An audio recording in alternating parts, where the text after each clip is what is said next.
আসসালামু আলাইকুম ওরহমতুল্লাহ নাহমাদুহু ওয়া নুসাল্লি আলা রাসূলিল কারীম আম্মা বা'দু ফাআউযু বিল্লাহি মিনাশ শাইতানির রাজীম বিসমিল্লাহির রহমানির রহিম ওয়া মা খালাকতুল জিন্না ওয়াল ইনসা ইল্লা লিয়াবুদুন।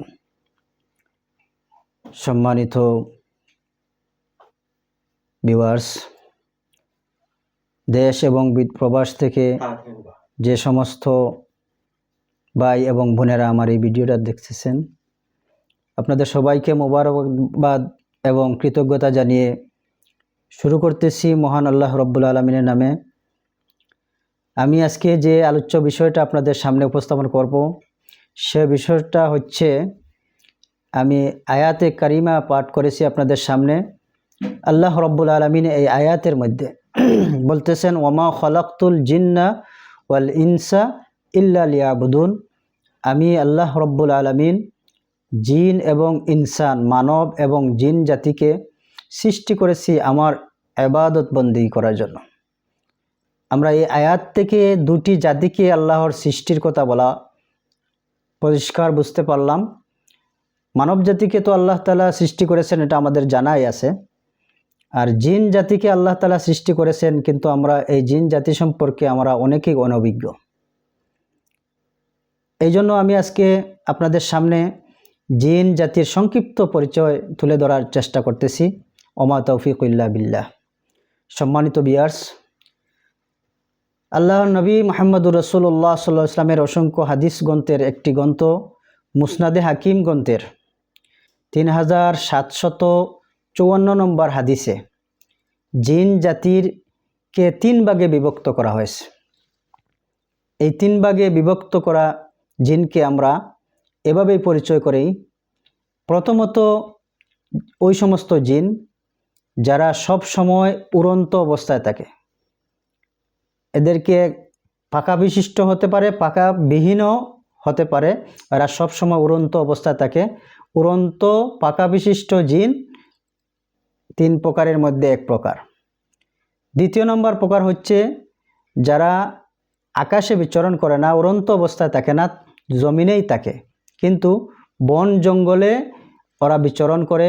বন জঙ্গলে ওরা থাকে একটি আকৃতির মাধ্যমে, সেটা হচ্ছে পশু পাখি জীবজন্তুর আকৃতিতে। বিভিন্ন সময় ওরা বিভিন্ন পশুর আকৃতি ধারণ করে। বিশেষ করে কয়েকটি আকৃতি তারা পছন্দ করে। এর মধ্যে হচ্ছে সাপের আকৃতি, বিড়ালের আকৃতি, এবং বিভিন্ন সময় কুকুরের আকৃতি, শিয়ালের আকৃতি, আবার কখনো বেড়া ছাগলের, এগুলোরও আকৃতি ধারণ করে। এরা এই সমস্ত আকৃতি ধারণ করে বন জঙ্গলে সবসময় বিচরণ করে। এরা মানুষের কাছে খুবই কমই আসে।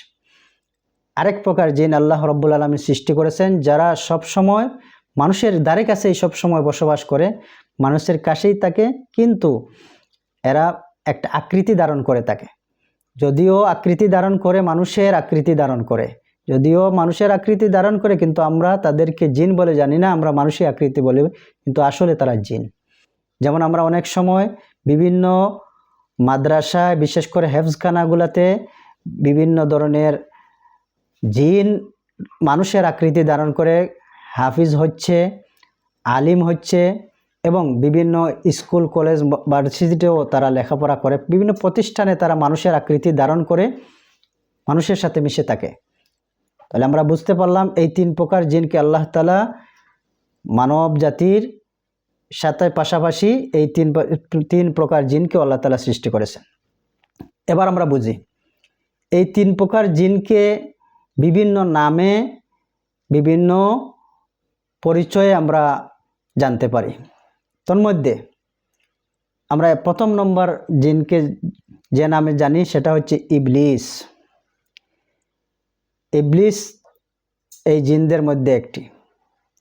আরেকটি হচ্ছে খবিস বা আমির জিন। তাহলে আমরা কয়েকটি নাম আমরা মনে রাখি।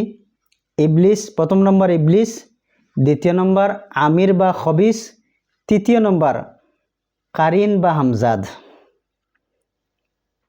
চতুর্থ নম্বর আইলান। আইলান নামক একটি জিন আছে। পঞ্চম নম্বর খানজাব, 5 নম্বর খানজাব নামের একটি জিন আছে। 6ষ্ঠ নম্বর গাউল জিন, 7 নম্বর মারিদ জিন, 8 নম্বর শিলা জিন।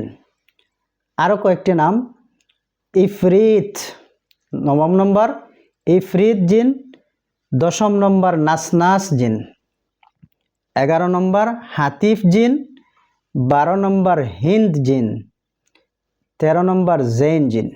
এই 13টি নামে আমরা বিভিন্ন কিতাব থেকে সংগ্রহ করে 13টি নামে পরিচয় দিয়ে 13টি নামে আমরা জিনকে চিনি। এরা সবাই জিন, তবে এই 13টি জিনের 13 রকম আচরণ এবং 13 রকম চলাফেরা এবং 13 রকমের বৈশিষ্ট্য প্রত্যেকটি জিনের মধ্যে আছে। এক একটি জিন এক এক ধরনের, এক একভাবে বিচরণ করে, এক একভাবে আচরণ করে, এক একভাবে ক্ষতিও করে, এক একভাবে ভালো করে। তবে প্রত্যেকের এই 13টি জিনের 13টি বৈশিষ্ট্য আজকের এই ভিডিওতে নয়, আগামী ভিডিওতে আপনাদের সাথে সেই জিনগুলো নিয়ে কথা হবে।